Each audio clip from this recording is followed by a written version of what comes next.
Pada video kali ini saya akan membahas cara mengisi formulir model A. Subscribe dan aktifkan notifikasi untuk terus bersekolah. Mari kita lanjutkan.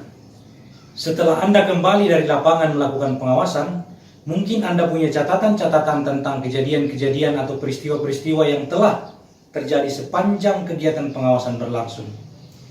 Tugas Anda selanjutnya adalah memindahkan semua catatan-catatan itu ke dalam formulir A.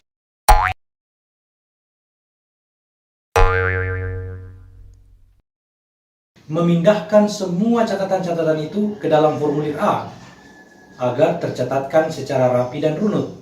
Pertama, tentu dan harus Anda sudah punya blanko formulir model A di dalam komputer atau laptop Anda.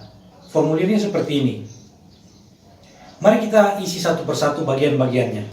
Untuk bagian judul, abaikan saja, termasuk kosongkan bagian nomor dan bagian bulan. Bagian ini akan kita isi setelah mendapat nomor dari sistem form A daring Bawaslu. Selanjutnya, bagian pertama dari formulir model A ini ialah data pengawas. Data pengawas silahkan isi dengan nama Anda. Jika Anda sebagai pengawas melakukan pengawasan seorang diri, maka pada bagian ini cukup menuliskan nama Anda saja. Jika pengawasan dilakukan lebih dari satu orang, mungkin 2 atau 3 orang, atau dalam bentuk tim, maka nama-nama tim pengawas dituliskan secara berurut seperti ini. Dimulai dari penanggung jawab tim, kemudian nama komisioner pengawas yang lain, dan selanjutnya staf sekretariat yang membantu pengawasan.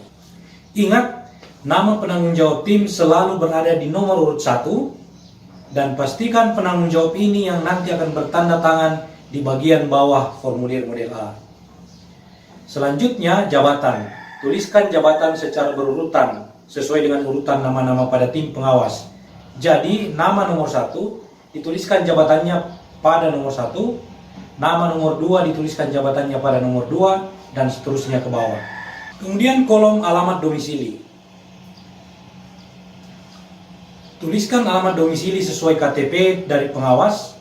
Kalau pengawas lebih dari satu orang atau dalam bentuk tim, maka cukup menuliskan satu alamat domisili, yaitu domisili dari penanggung jawab tim. Ingat, alamat domisili sesuai KTP. Kenapa sesuai KTP? Karena informasi ini akan menjadi syarat formil untuk diregistrasi sebagai temuan jika formulir ini mengandung unsur dugaan pelanggaran. Pada bagian kedua, kegiatan yang diawasi. Kolom pertama adalah tahapan yang diawasi. Anda dapat mengisi bagian ini dengan tahapan yang sedang diawasi. Agar menjadi jelas dan konsisten dalam menggunakan nama tahapan, maka Anda dapat menyalinnya dari peraturan KPU tentang tahapan pemilihan. Nah, itu bisa dilihat di dalam PKPU. Kolom non tahapan ini, pada kolom ini diisi dengan tema-tema pengawasan yang menjadi pengawasan pemilu, tetapi tidak secara spesifik disebutkan sebagai tahapan pemilihan di dalam peraturan KPU. Misalnya, pengawasan netralitas ASN, TNI, dan Polri, pengawasan tindakan atau perbuatan petahana, atau pengawasan politisasi isu SARA, uraian kebencian, berita hoax. Kolom non-tahapan ini dapat dikosongkan jika pengawasan memang difokuskan pada tahapan tertentu yang spesifik. Jadi sifatnya opsional, bisa diisi kalau memang ada yang sifatnya non-tahapan, dan bisa dikosongkan kalau di dalam pengawasan tahapan itu tidak ada isu-isu spesifik yang diawasi. Kolom berikutnya adalah bentuk pengawasan. Kolom ini memiliki pilihan tertutup, jadi pilihannya hanya 2, langsung dan tidak langsung. Langsung, jika Anda melakukan pengawasan langsung terhadap objek pengawasan, baik di lokasi kejadian untuk mendapatkan informasi dari orang maupun melalui media atau media sosial. Tidak langsung, jika Anda melakukan analisis terhadap dokumen-dokumen hasil pengawasan. Kolom selanjutnya ialah pihak-pihak yang diawasi. Kolom ini diisi dengan pihak yang menjadi objek pengawasan kita, misalnya PPK, PPS, KPPS, pengurus partai politik, pasangan calon, atau calon bupati, calon wakil bupati, calon gubernur, calon wakil gubernur, tim kampanye, pemilih, dan seterusnya. Dalam satu formulir model A, bisa saja pihak yang diawasi lebih dari satu pihak. Silahkan tuliskan semua pihak-pihak yang menjadi objek pengawasan Anda. Selanjutnya, waktu dan tempat. Kolom-kolomnya sangat sederhana, tinggal diisi sesuai dengan fakta-faktanya. Untuk kolom waktu atau jam ini, Anda dapat mengisinya dengan interval waktu yang Anda gunakan untuk melakukan pengawasan.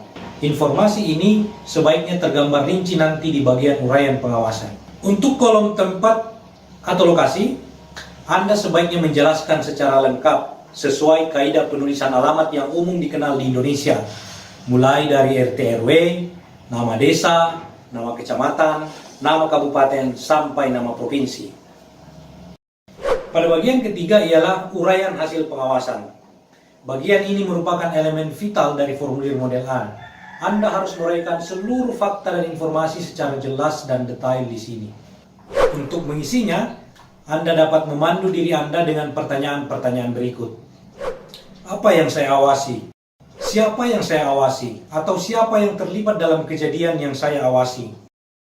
Kapan kejadian yang saya awasi berlangsung? Di mana kejadian itu berlangsung? Bagaimana kejadian itu berlangsung atau prosesnya seperti apa? Akibatnya bagaimana?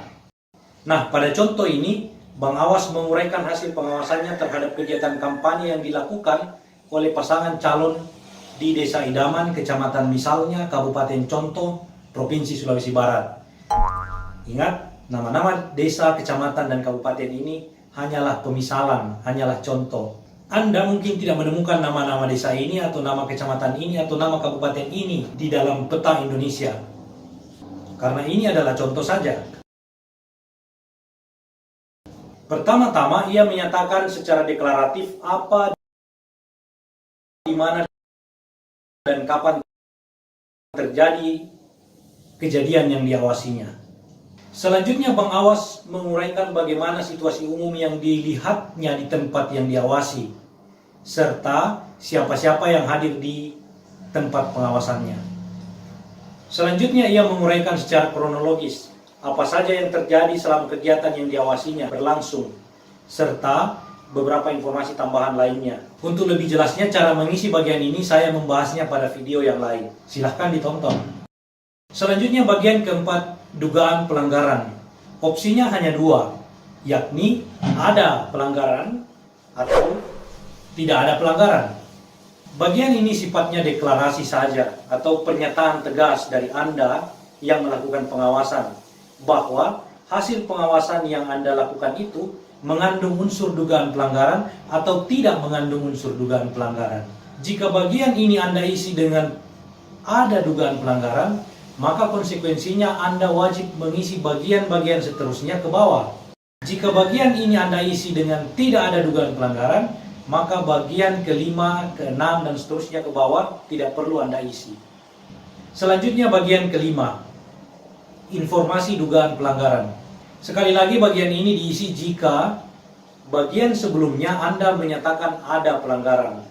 Bagian ini terdiri atas 4 informasi penting yang harus Anda lengkapi. Pertama, tempat kejadian. Kolom ini diisi dengan tempat terjadinya kejadian berlangsung. Kolom ini biasanya sama dengan tempat atau lokasi pengawasan. Namun, pada kejadian tertentu bisa saja berbeda. Misalnya lokasi pengawasan Anda ialah di Desa Idaman, tetapi terjadi kejadian di tempat lain akibat imbas dari kegiatan yang Anda awasi di Desa Idaman tadi. Maka lokasi kejadian dugaan pelanggaran bukan lagi di Desa Idaman. Kolom selanjutnya adalah waktu kejadian. Anda dapat mengisinya sesuai dengan tanggal terjadinya dugaan pelanggaran yang Anda dapatkan di lapangan. Kemudian nama pelaku. Anda mengisi kolom ini dengan nama orang yang melakukan dugaan pelanggaran pemilihan. Nama pelaku bisa lebih dari satu orang, tergantung peran orang-orang dalam tindakan yang Anda duga sebagai tindakan pelanggaran pemilihan. Kemudian kolom status pelaku. Anda isi dengan status pelaku dalam konteks penyelenggaraan pemilihan ini. Jadi pilihannya ialah bisa saja pelaku itu merupakan anggota KPU, anggota PPK atau ketua PPK, calon bupati, tim kampanye, pemilih, ASN, dan seterusnya. Jika terdapat dugaan pelanggaran di dalam formulir model A ini, maka bagian ini sangat penting dan sangat disarankan untuk tidak dikosongkan, harus diisi. Karena keempat informasi ini merupakan bagian dari syarat formil dan syarat material agar kejadian yang Anda duga pelanggaran pemilihan ini dapat ditetapkan sebagai temuan di dalam rapat pleno. Meski demikian, kalau pada akhirnya ada informasi yang Anda tidak ketahui secara pasti, misalnya kejadian pengerusakan alat peraga kampanye berupa baliho, Anda dan seluruh jajaran pengawas di bawah Anda tidak mengetahui siapa pelakunya, maka dengan terpaksa, biarkan kolom ini kosong dan terbitkan formulir model A Anda segera agar dibahas lebih lanjut dalam pleno. Keputusan rapat pleno yang akan menentukan tindakan apa yang akan atau harus dilakukan selanjutnya terhadap dugaan pelanggaran pengerusakan alat peraga kampanye tadi. Bagian ke-6 ialah uraian dugaan pelanggaran. Mari kita perhatikan kembali isi pidato calon bupati pada contoh uraian hasil pengawasan Bang Awas. Kalau uraiannya seperti ini, maka tidak ada dugaan pelanggaran. Tetapi bagaimana kalau dalam pidatonya sang calon bupati ada kata-kata seperti ini? Saya mengajak saudara-saudara untuk mari kita bersama-sama membakar rumah-rumah kampung warga desa Idola. Jika sampai ada satu saja orang warga desa Idola yang datang berbuat onar di desa ini, warga desa kampung Idola merupakan pendukung pasangan calon yang lain. Kita lawan mereka. Maka Bang Awas akan menambahkan satu poin di sini. Mengajak masyarakat desa Idaman untuk menyerang dan membakar desa Idola jika ada warga desa Idola yang datang membuat onar di desa Idaman selama masa kampanye, apalagi desa Idola merupakan basis pendukung lawan. Poin ini sudah mengarah pada dugaan pelanggaran pemilu. Tetapi Bang Awas tidak perlu menguraikannya pada bagian hasil pengawasan. Bang Awas akan menguraikannya pada bagian uraian dugaan pelanggaran. Kira-kira isinya seperti ini. Pertama-tama, dia akan menyalin kembali bagian dari uraian hasil pengawasan yang mengandung unsur dugaan pelanggaran dan memindahkannya ke dalam uraian dugaan pelanggaran. Bahwa calon bupati Saudara K pada saat menyampaikan pidato kampanyenya mengajak masyarakat Idaman untuk menyerang desa Idola jika ada warga desa Idola yang datang berbuat onar dari desa Idaman. Kemudian, Bang Awas mulai melakukan analisa. Dia menuliskan pada bagian kedua bahwa pernyataan Saudara K tersebut diduga menghasut masyarakat desa Idaman dengan masyarakat desa Idola. Selanjutnya Bang Awas membuat kesimpulan bahwa perbuatan menghasut antar kelompok masyarakat sebagaimana dilakukan oleh Saudara K patut diduga melanggar ketentuan larangan kampanye dalam pasal 69 huruf C Peraturan Pemerintah Pengganti Undang-Undang Nomor 2 Tahun 2020. Sebelum kesimpulan ini bisa juga diawali dengan menguraikan secara detail pasal-pasal atau aturan-aturan hukum yang diduga dilanggar. Tetapi hal tersebut dapat kita lakukan dalam rapat pleno, jadi tidak wajib dituangkan di dalam formulir model A ini. Untuk lebih jauh bagaimana mengisi bagian ini, Anda dapat melihat pada video saya yang lain. Selanjutnya bagian ketujuh adalah saksi-saksi. Bagian ini kita isi dengan nama-nama saksi yang melihat kejadian atau peristiwa. Jika memungkinkan, nama-nama saksi ini dilengkapi dengan alamat, nomor telepon, atau identitas lain agar mudah untuk dihubungi jika dibutuhkan untuk proses klarifikasi. Dalam hal dugaan pelanggaran tindak pidana, maka kita dapat menuliskan tim pengawas lainnya, apakah itu staf sekretariat, sebagai saksi. Bagian ke-8 adalah bukti pendukung. Bagian ini bisa berupa foto, dokumen, rekaman audio atau visual, atau benda-benda lain sebagai barang bukti. Kemudian pada bagian tempat dan tanggal, Anda isi dengan tempat dan tanggal diterbitkannya formulir model A. Untuk tempat, Anda dapat menuliskan nama wilayah pengawasan. Dalam hal ini,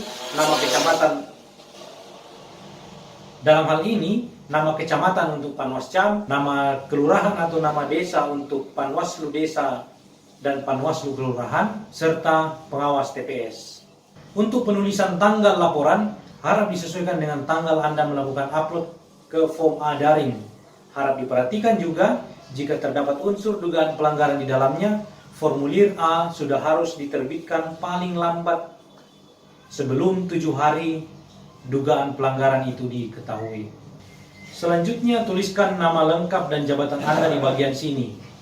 Dengan demikian, formulir model A Anda sudah terisi secara lengkap. Demikian video ini, semoga dapat membantu Panwas Kecamatan, Panwas Desa Kelurahan, pengawas TPS dalam menuliskan laporan hasil pengawasannya secara baik.